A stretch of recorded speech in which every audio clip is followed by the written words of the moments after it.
All right, Coach, a great week for the Rail Splitters. You go over to Queens on Saturday and grind out a 1-point win over the previously unbeaten and number 1 ranked Queens Royals, and then go over to Carson Newman, another matchup against a ranked opponent who had been virtually unbeatable the last couple of years at home, and a 108-69 win over the Eagles. So, massive week, 2 wins over 2 ranked teams. What did you learn from your team about your team this week?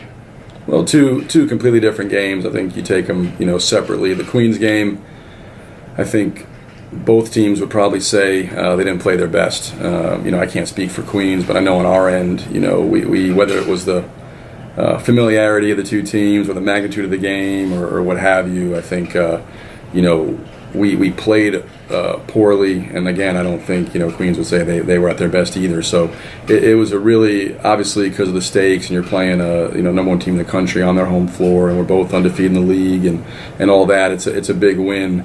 But I don't think anybody took a lot of deep satisfaction from it, in the sense that, I went upstairs, and it's a long climb. It takes me a while. I'm old now, but I got up there finally, and walked in the locker room, and it was pretty quiet. And as I opened the door, first person, of course, to greet me was Dorian, and he screams out, we know, we played like, Yeah. and you can insert the word there, Yeah. but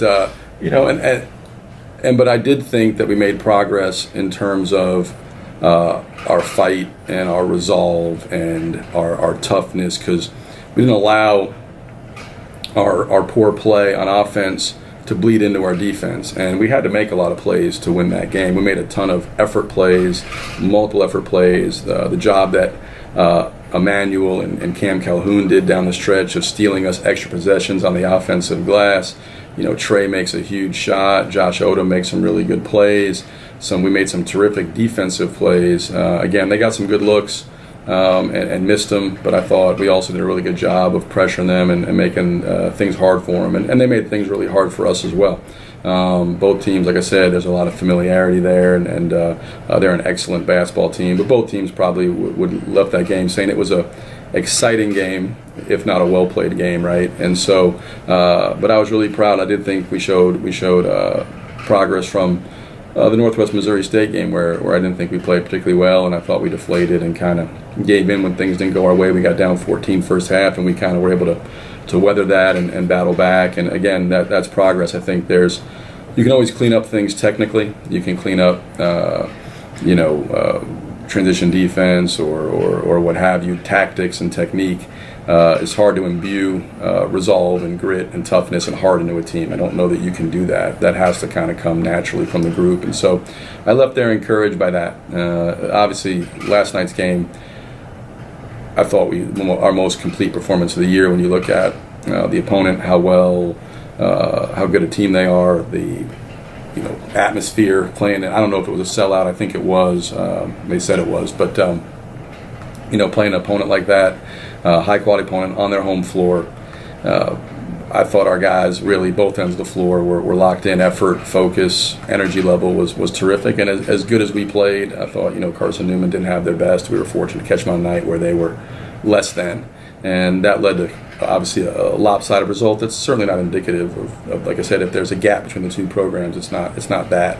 And but we caught them on a night where they weren't at their best, and we couldn't have played, probably any better. So two very different types of games, but two really important wins for us to go on the road in conference against two top 20 teams in the country, number 1 team in the country and number 18, and get wins. So sets us up here for the back half of the league, and it's kind of got to put it behind us and move forward, because it's on to what's next. So that's where we are.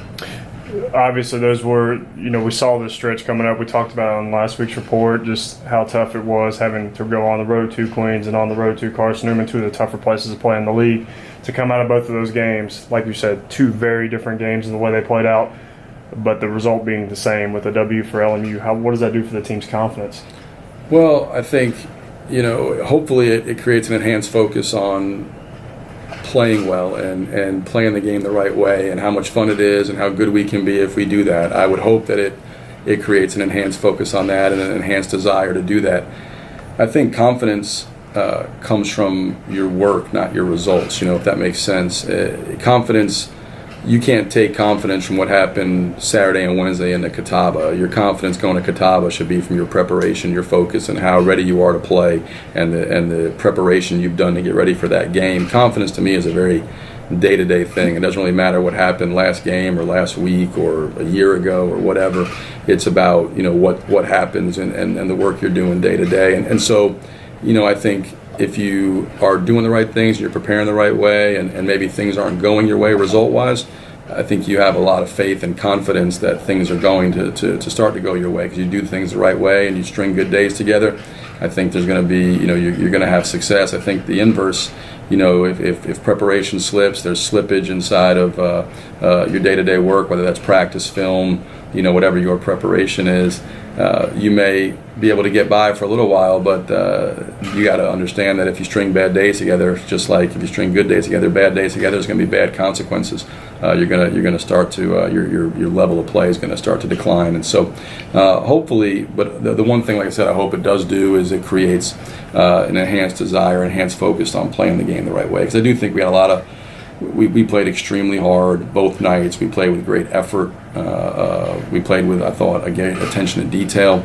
I told them going to the Carson Newman game in the locker room, the pregame, I said, I want that same effort and that same fire and that same grit and determination we showed against Queens, and now I want to add brains to it, and play the game intelligently. I thought we played extremely hard against Queens, but we didn't play very smart. Whether it was turnovers, silly fouls, making plays that weren't there. I thought against Carson Newman, we put the whole package together. When last night you reached the midway point of the SAC schedule, 10-0 right now, sitting in great position at 16-1 overall, 10-0 in conference play. Obviously, from a record standpoint, it's great, but how do you feel like the team is kind of coming together as we hit that final stretch of the regular season? Yeah, we're certainly playing well. I mean, it's all fragile. It's you're never that far away from not playing well, and so I think for the most part, honestly, the game we've played the worst in. We've had a 4-game run here, and I think 3 of the 4 we played really, really good basketball. Queens be the one that you look at and go, we didn't play very well, but we fought unbelievably hard. So we're in 10 games in. It's a great position to be in, but you'd also would say. If we finish the season with 16 wins and 10 conference wins, we're going to probably be on the road in the first round of the conference tournament, and our season could end very, very shortly thereafter. So we haven't accomplished anything of significance yet. We have grown a lot. I do think we're in a way better place than we were in November. The key is to continue that growth process because, as we've discussed, many times, the line that it takes to win games, where that line is in November and December and into January, it continues to move up, right? So when we see Queens and Carson Newman again here in a few weeks, they're both going to be significantly better, and they'll both play better than they did this time around. We'll have to be much better to have a chance at success against those guys, but it's all those games in between that we got to certainly continue to focus one at a time, stay in the moment, and just try to continue to focus on ourselves, get as good as we can, become the best team we're capable of, and see where that takes us, whether that's a conference championship or we finish 4th or 5th. I mean, we have no idea, but that's got to be the mantra. We got to come in, be committed to continual improvement, growth process, and stay focused on trying to become the very best we can be. And there's still a lot of room to improve. Even watching last night's game, again, that was our best game of the season, most complete performance on both ends of the floor. But there's still a lot of things we can take from that game and learn from and grow and get better at, and hopefully put those things in place and start to manage those heading into Catawba. And you wrap up a 3-game road trip at Catawba on Saturday, a team that has really struggled but kind of gotten it back on track with 2 straight wins, heading into, I guess, another tough stretch for them because they have to play Newberry on Thursday and then turn around and play us on Saturday. Yeah. So we know what happened the first time around with Catawba. Obviously, we expect it to be a little bit different this time going to Goodman Gym. What are you expecting for this trip to Catawba?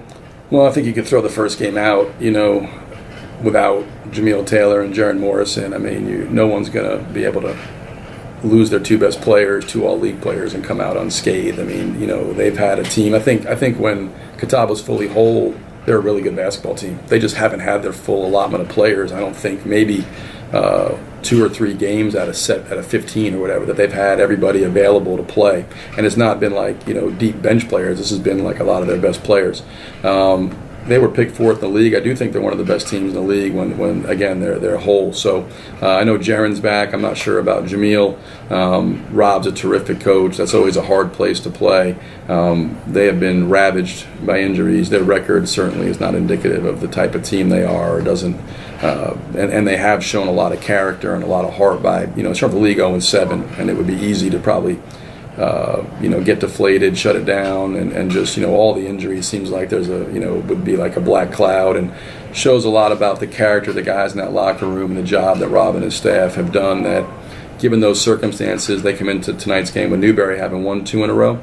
They're trending upwards. Again, they're starting to get a little healthier. If Jameel gets back, that'll make them even more, even better, and certainly is going to be a very difficult challenge for us. We have to respond appropriately to the last 2 games, and that's a lot of what it's about, is how you respond, right? So we had to respond. We had a big win on Saturday. How are we going to respond going into Carson Newman?